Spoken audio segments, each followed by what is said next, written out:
আমাদের পথ রুদ্ধ করেছে, মত প্রকাশের স্বাধীনতাকে রুদ্ধ করেছে, শিক্ষার্থীদেরকে রাস্তার মধ্যে গুলি করে হত্যা করেছে,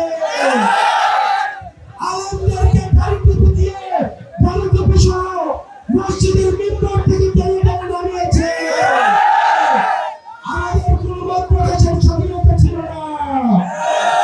আমরা বলতে চাই, নতুন বাংলাদেশে আর নতুন করে চাঁদাবাজ হতে দেওয়া হবে না। আলেমদের থেকে মাঠ কেড়ে নেবে এমন বাংলাদেশে ফিরে যাওয়া যাবে না। কোন দুর্নীতিবাজের প্রশ্রয় দেওয়া যাবে না। আপনারা সবাই আতিক মুজাহিদ ভাইয়ের হাতকে শক্তিশালী করবেন।